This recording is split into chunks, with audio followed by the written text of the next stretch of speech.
according to the Hair on Fire media out there chasing ambulances down Pennsylvania Avenue, there's been a report of workplace violence in a large white residence.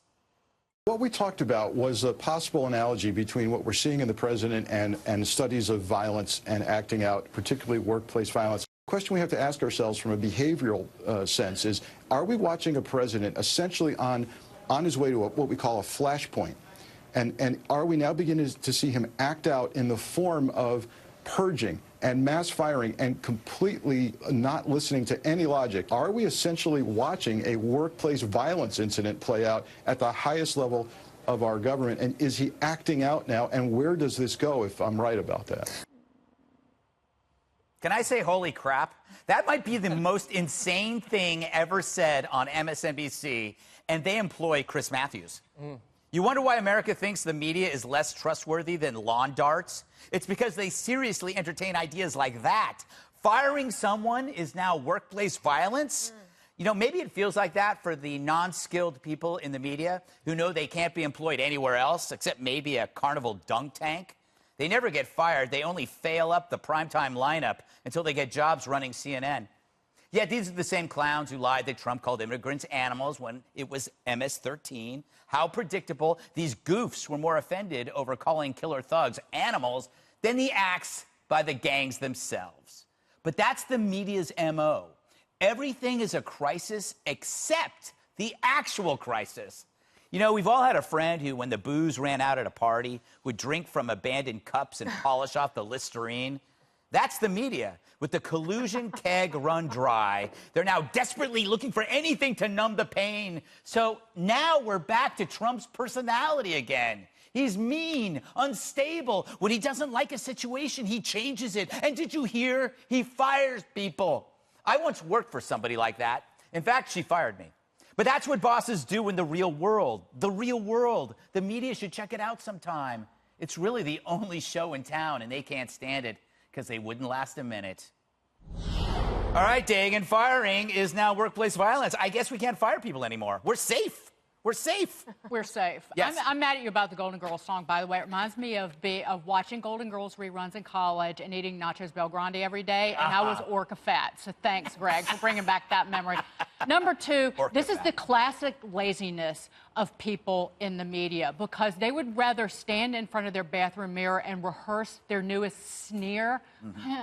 And a facial expression of disgust at whatever Trump was doing that day, or perfect their glottal stop of where it's just the audience can kind of hear it when their guest is talking, but not really. But they are showing how appalled they are at President Trump. They don't have to do any thinking. What was that word? Glottal stop. That's what that is? That's a glottal stop. Juan, I bet Sorry about the spittle on your desk. No, anytime you can educate me, Dagan, I'm all for it. You know, the Golden Girls, thank you for being a friend, Juan. Yes. I think as a friend, you should agree with Dagan on all of this. You know, my wife has a sign in the kitchen that says, sarcasm served daily. I think that's you.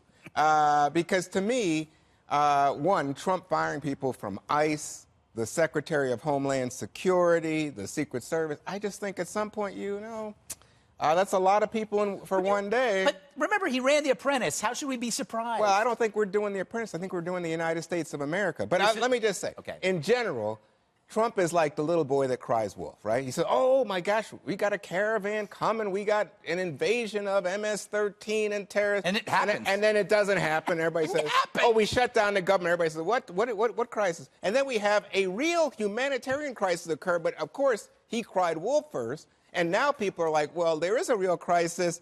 But he's creating the crisis with... It's 103,000 illegal crossings. No, wait. Well, listen to what Juan just said. Juan said there was never any crisis. There was. And now there is a crisis that Trump created. Yeah, a humanitarian crisis. Okay. Because Trump created the crisis. He's the one who is separating families, children from parents. He's the one who says, let's cut the aid to Central American countries where we could try to deal with this issue. He's the one that talks about a wall. He's the one that says, let's end birthright. How does that create a crisis? Well, you know what, Greg? He's trying to create a solution. Let me just say, if you want a solution, let's look at the problem. The problem is right now, in terms of illegal immigration, you have more Asians coming into the United States illegally than you do Hispanics. Juan. No, I'm just saying, let's look at it honestly. Don't go there. I mean, that's the, and visas. Let's look at the real issue. Instead, you want to talk about a wall. 103,000 illegal crossings, Jesse. Yeah, it's in March. It's at In March. a 12-year high. Yeah. Juan doesn't want to have the conversation because it's an uncomfortable conversation. I'm willing to have. And the rest of the media doesn't want to have this conversation. The conversation is, how many refugees are we willing to absorb in this country? Yeah, how many migrants is the United States economy willing to take? How many unskilled workers are we going to take into this country and not talk about it? Because the media doesn't want to talk about it. All of these unskilled workers, refugees, migrants, they don't go to gated communities. They don't go to Nancy Pelosi's neighborhood. They go to blue-collar neighborhoods. What does that do to the hospital system? What does it do to real estate prices? What does it do to school districts, to American citizens and their wages?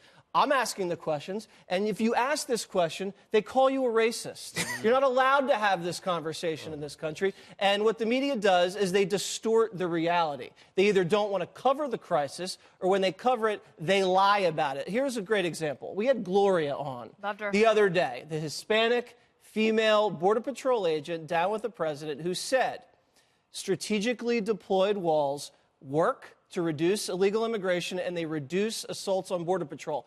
Nancy Pelosi had just said walls are immoral and walls don't work. So why wouldn't the media play the Gloria soundbite, take it to Nancy Pelosi and say, hey, Nancy, the expert on the ground, nonpartisan, says exactly the opposite of what you said. What's your reaction to that? But they don't do that because the media is colluding with the Democratic Party, so the Democrats don't have to act. They want open borders because it's going to help them politically and hurt the president. And right now, the crisis is hurting the country, and the media is helping that damage be done. All right, Dana, care to weigh in on anything? Can I go back to the beginning? Yes, the workplace violence? Yes, workplace violence. So first of all, anybody who serves in a political position in any administration serves at the pleasure of the president. If the president decides in the morning that that tie is not cutting it, But that tie would cut it. It's But beautiful tie. David, you know what? I don't like the way you said hello to me. You're gone. Right? You don't have to have a reason. Yes.